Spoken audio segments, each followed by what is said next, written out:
Hong Kong Direct is your weekly racing wrap with news, views, previews, special guests and interviews. Coming up on the show today, we look ahead to Sunday's racing at Sha Tin. It's Sa Sa Ladies Purse Day and Exultant. One of the heavy hitters from here from Hong Kong is back, but going to take on his stablemate and last year's winner in the shape of Time War. Fure's back as well, last year's Derby winner, getting £20 off Exultant in handicap company. Looking forward to that. Looking forward to the show as well. I'm Andrew Lejeune. Good to have your company. Joined here in the studio by South China Morning Post racing editor as well, Tom Biddington. Tom, great to have you on. And Sunday is not only a good day in itself and a big day, but an important stepping stone on the way to HKR as well. Yeah, absolutely. It's going to be fantastic to see how all these horses coming back. They're all on different sort of paths, and then we've got a few horses going for the 4-year-old series as well. First up too. We have 5 weeks away. We are on Sunday from the big international day. You mentioned the 4-year-old series. There's loads of first starters on the weekend. In the last race in particular, though, he's now called Enjoying. Global Exchange was his name when he raced in Australia. He makes his debut for John Moore. Yeah, very talented horse. A lot of good form in Australia. Really interested to see how he goes. There's a few of them in that race as well. The Hulk's also heading there for Casper Found. So this is the time of year where we start to see some of these really good 4-year-olds progressing towards the 4-year-old series. Yeah, and more than this, owned by Playa de Puente's owner. He looks like to have a strong hand already. Playa de Puente was great at Happy Valley, and more than this, has already won this season. He's out again. Yeah, it's you'd love to be in that ownership group anyway. There's a lot to look forward to anyway. All right, OK, that's race number 10 on the programme. The big race is race number 7, though. That is the Sa Sa Ladies Purse. And roving reporter Ed Sadler has been out to find more about the returning champ, Exultant. Well, when most people think of Hong Kong racing, they think of Beauty Generation. But there's another superstar in town who may not have got the recognition that he deserves. He won 3 Group 1s last season and beat horses who have gone on to win some of the biggest races around the world. And on Sunday, he makes his keenly anticipated return to the races here at Sha Tin. It's Exultant and Lee's Crusher, clear from Azira, then Pakistan, Star and Eagle Way. Exultant and Lee's Crusher, a real cliffhanger in the buzz. Exultant fights back and wins for Hong Kong. Known as Irish correspondent when he raced in Ireland, Exultant arrived at Tony Cruz's stables at Sha Tin with great expectations, having won twice and finished 3rd in the Group 1 Irish 2000 Guineas. It didn't take him long to live up to the hype either, as he ran out an impressive winner at just his 3rd start in Hong Kong, with Zach Purton riding him for the first time. Since then, the pair's gone on to win the Hong Kong Vase, Hong Kong Gold Cup and Champions and Chater Cup, cementing his position as one of the best middle distance horses in the world. Exultant's going to have to do this very tough, but he is now getting into gear and he comes through to take it up, and quick as a flash he's 2 lengths clear to Prawn Barbar in second, then Sergeant Titanium. Victory Boys is trying to stay on. Dinozo has flagged and racing well inside the final 100 now. Exultant is well clear. What an audition for the Derby. He wins very cosily indeed. The performance he put in that day, he won when I rode him the first time, was an extremely good performance. He pulled his head off right from the start. And normally when horses race like that, they don't just figure in the finish, they finish right down the track. So he suggested then that he had some ability, but he was a long way from being the horse he is now, and he was a long way from being able to compete at the high level. Tony Cruz has done an amazing job with him to get him to relax and get him to settle, and he's a completely transformed horse these days. And he makes my life a lot easier. I never thought he'd turn into the horse he has, but I'm thankful he has. You look at his Vase win last year, he beat the subsequent Arc winner, beat the Cox Plate winner. Does he get the respect that he deserves as a horse because his form lines have been proven all around the world? Yeah, possibly not. It's a good point you make there. The form out of that race has been incredibly strong, the last sort of few months anyway. But he just does what he does, and I think because of his racing style, he's never winning by huge margins or looking too flash, and he's stuck here in Hong Kong. He quite often gets overlooked, but it doesn't worry me. As long as he keeps winning in Hong Kong, then I'll be happy. Would you like him to go overseas though, to perform on the world stage and prove himself there? I don't think he needs to prove himself, but I think this season there are plans to go overseas, and as long as the horse is fit and well and he's going good at the time, then he'll make the trip. two superstars of Hong Kong racing at the moment, Beauty Generation and Exultant. You get to ride both of them. How do you compare both of their strengths as horses, or is it like asking you to compare Cash and Roxy? It's a bit like that. They're completely different horses. Beauty Generation's a lot bigger but a lot stronger. There's a lot of confidence in him. He just gets out there and bowls along and does his thing and runs him into the ground, whereas Exultant's a very laid-back customer. He sort of just goes to sleep and bides his time out the back and comes into it at the right time. And he's a very lightly framed, fragile horse to look at, but he's got a big engine underneath. Exultant, Pakistan Star, they range up together to the outside of Glorious Forever. Dark Dream rolling late with Rise High. Exultant's got a fight on his hem. He starts to edge clear from Pakistan Star. Dark Dream and Rise High. The Vase, the Gold Cup, and now the champions and Chater. Exultant, brilliant. He certainly was. That was Exultant winning the Champions and Chater Cup, and the first horse, I think, to do that treble as well, Tom. Where does he sit for you then in the... I mean, to say he's underrated, he's rated 129. He's the second highest rated horse in here in Hong Kong. So he's not underrated by the handicapper, but as Edward and Zach were discussing, is he underrated by the general public? He probably doesn't get the acknowledgement he deserves, because he's clearly the second best horse in Hong Kong. But when Beauty Generation wins all 8 of his races last year and does what he does, he's always going to be on a pedestal. But Exultant in most years, he would have been Horse of the Year last year, the 3 Group 1s and all he's achieved. And as we saw in the package, his form from the Vase last year is exceptional, with Voldgeist and Liz Gressieu proving that in the Cox Plate and the Arc. So he's a superstar, and he really took his racing to the next level. Yeah, and hopefully he can do it again. For clarity as well, Ed was asking about a comparison between Roxy and Cash. For anyone who doesn't know, those are Zach's children, which he couldn't answer that question. He really has developed as well. Zach made a point, said he surprised him. He was third in the Derby. That was Pinghai Stars Derby. Singapore Sling was second in that race. And he has been a slow burner, because even at this point last year, when he ran in the Ladies' Purse, we didn't really, well, I didn't anyway, have him pegged as being as dominant as he was going to be through that staying division. Definitely not. He's definitely gone to another level. I thought probably he was just a genuine stayer. They had 2,400 metre horse, potentially looking for further. I know one of the jockeys jumped off early, might have been Brett Preble, who said, oh, he's a Melbourne Cup horse. So, you know, maybe 2 miles. So the fact he was able to do what he was, win the Hong Kong Gold Cup over 2,000 metres and come second in the QE2 Cup to Winbright, he's a genuine superstar. And we're going to, again, get into the Ladies' Purse in terms of an actual preview a little bit later on, but he'll have one more start after this. We assume he'll go Jockey Club Cup after this and then into HKO. So he's 1 run less than he was last year. I think he ran the Sha Tin Trophy last year, but that looks like the natural programme for him pushing forward. Yeah, absolutely. And he's only a 5-year-old as well. Like, he's still, in theory, got, you know, another season right at the peak of his powers to come. So 3 runs in, he should be rock hard fit, ready to go for the Vase. And looking further down the track as well, I think last season they had an entry for Japan, but they pulled the pin after that Champions and Chater Cup win, probably rightly so as well. This year, what sort of international options would they have, do you think, on the radar? Yeah, Tony Cruz has been pretty bullish about it, saying that they do plan on travelling with him this year. I think the Dubai Shima Classic would be the one, 2,400 metres on the turf, Dubai World Cup night. I think that'd be the perfect race for him to show what he's capable of on the world stage. Yeah, and that's 2,400 metres, but he does actually on International Day as well have the entry in the Cup, so he is quite versatile. If they wanted to, they could go the 2,000 or the 24. Yeah, absolutely. You know, we'll discuss this later about who potentially comes for the Cup and the Vase and how you make those decisions, but why change a winning formula? He's been undefeated over 2,400 metres last season. Just stick with it. All right, OK, there you go. Exultant returns on Sunday in the Sasa Ladies' Purse. It's a race we'll be looking at in a few moments' time. In actual fact, can he carry top weight to victory? That's the big ask. Dark Dream is back. We'll be hearing from Frankie Law in actual fact about his return. And as far as the masterclass is concerned for October, could it be Beauty Generation, the horse that beat him in Rise High, or maybe Joe Moreira, who had an outstanding October as well?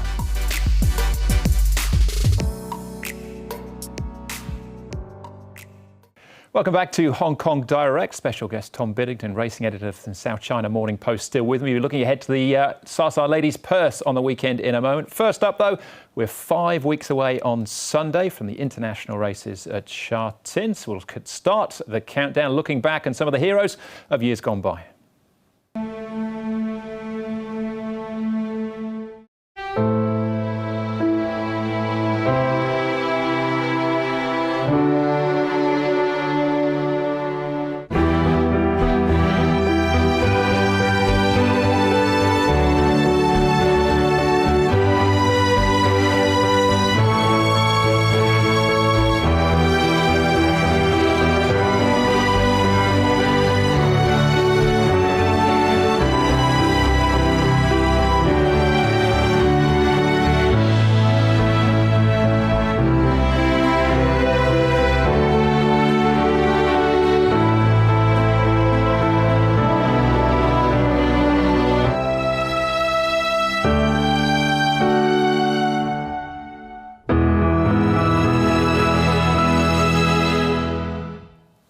Some real giants of years gone by. Of course, Beauty Generation will be back this year, so I'm trying to do a good bar and win the mile for the third time. He's suffered a body blow in the Sha Tin Trophy, but he hasn't been knocked out just yet, has he? Oh, he's still the horse to beat, absolutely, in the Jockey Club mile as well as the Hong Kong mile. I'd really struggle to see anyone beating him. He's still the best horse in Hong Kong. What about, though, the overseas horses? Free entries are closed, so naturally there's a long list of potentials.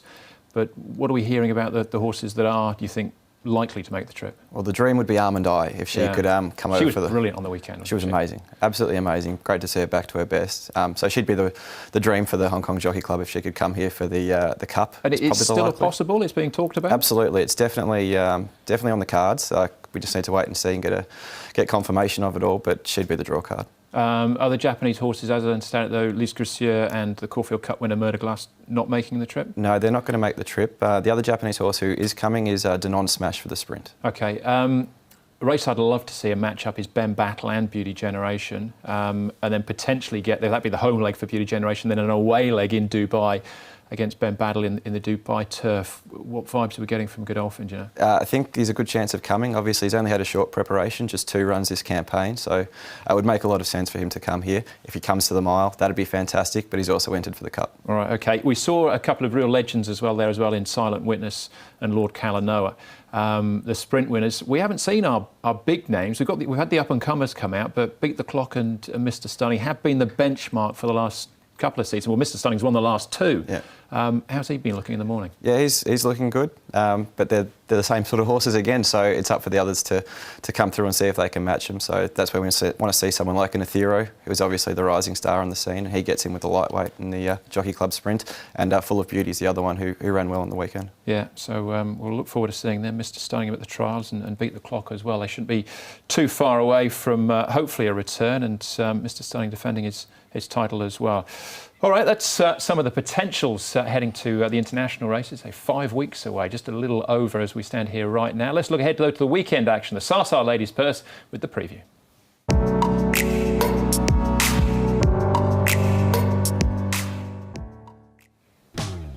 All right, the Ladies Purse, Group 3, 1,800-metre contest. It is a handicap, so Exultant, 3-time Group 1 winner last season from Barrier 1, carries top weight. Southern Legend behind Beauty Generation first up, Rise High second up, 4 Casper Founds, Alberto Senna.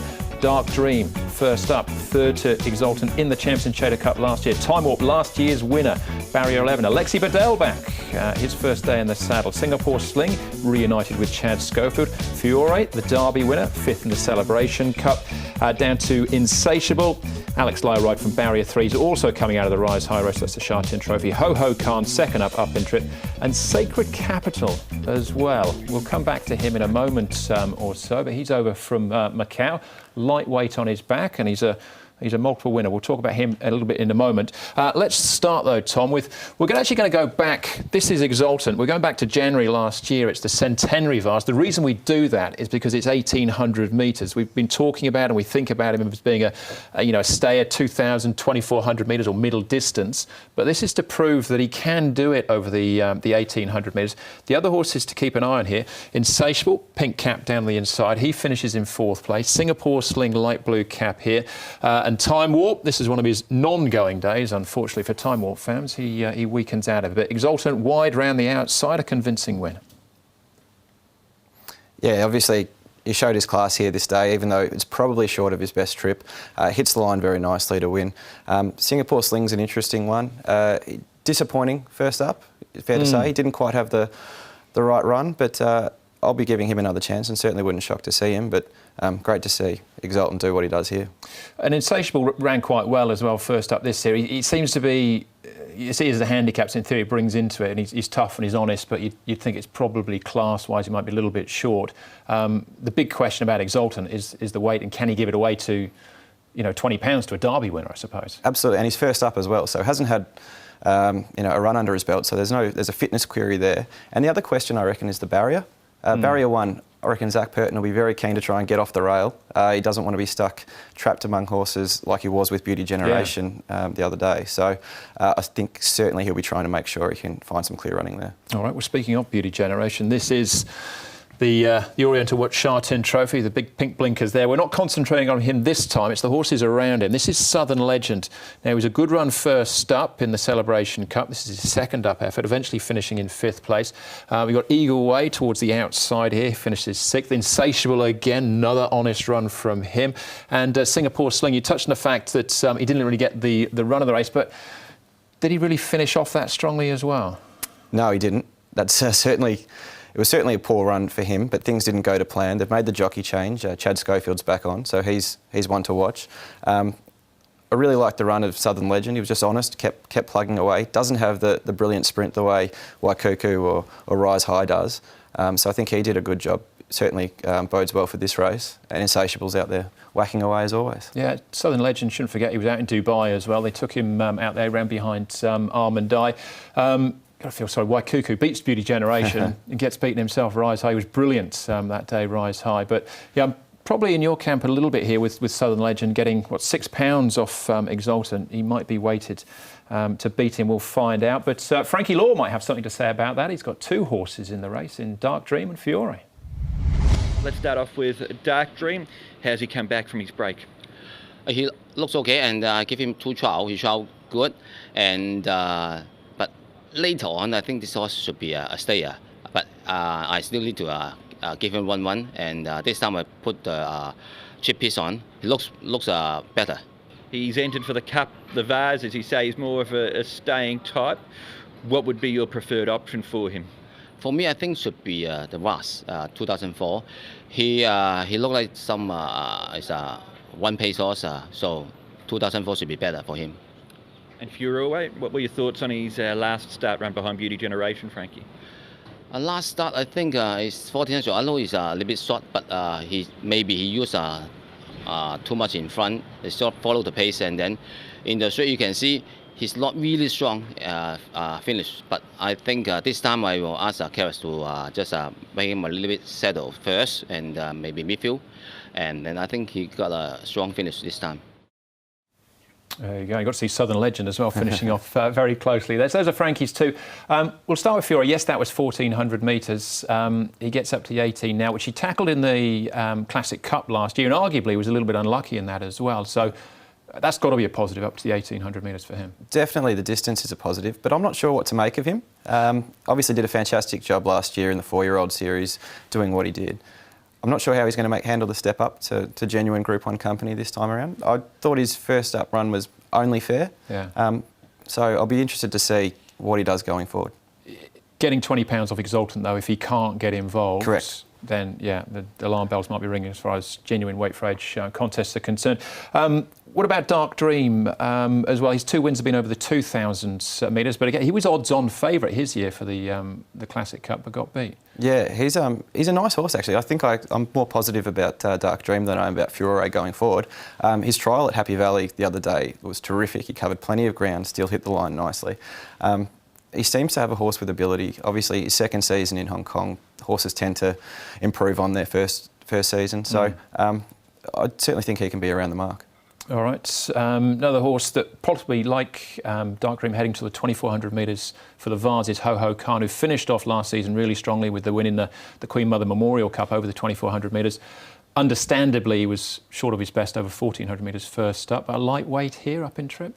Yeah, they're positives, but I think he is a genuine stayer, and 2,400 metres is probably his best distance. So that means in Hong Kong, he probably only gets a few chances to win every year with the Vase, the Champions in Chater, the Queen Mother Memorial. So I think he's got limited options, but he's a nice enough horse, and certainly he'll be running on. Yeah, it looks like David Hall's mapped out a programme for him to step him up towards getting to that mile and a half.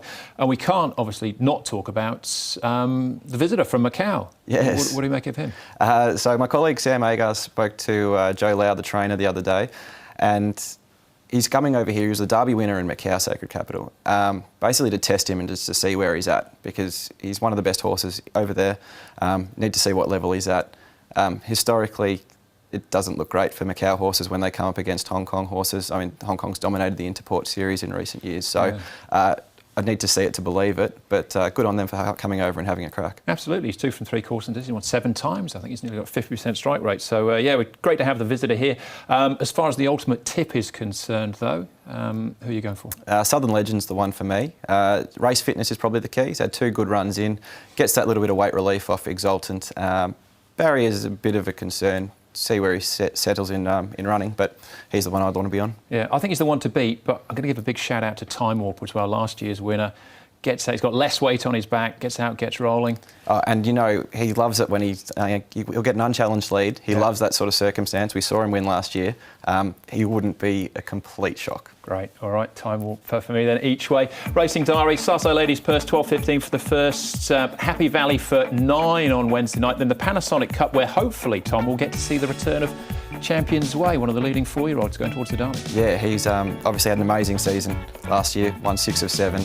He looks to come back in terrific order. He's on his way to the Classic Mile. This will be, he'll have 1 or 2 runs beforehand. This will be the first, and yeah, fingers crossed he can take the next step. Brilliant. That's Panasonic Cup week on Saturday. Great for coming in, Tom. Enjoy the weekend. Thank you very much, Andrew. All right, we're going to leave you with the masterclass this weekend, not with 2 legs, but 4. Of course, it is Rise High as he downed the champ, Beauty Generation, in the Sha Tin Trophy. We'll leave you that and hopefully see you again on Sunday. We'll bring all the action from Hong Kong direct to you.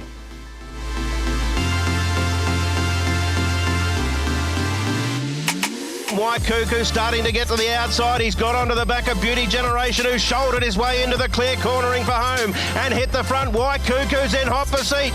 He's idling at the moment. Beauty Generation, Rise High and Waikuku, they run to him. They run past the champ. Rise High, Waikuku get past Beauty Generation and Ka Ying Star. Waikuku and Rise High. What an incredible battle. It's Rise High going home best and Rise High from Waikuku. Vincent Ho and Casper Founds win the Oriental Watch Sha Tin Trophy.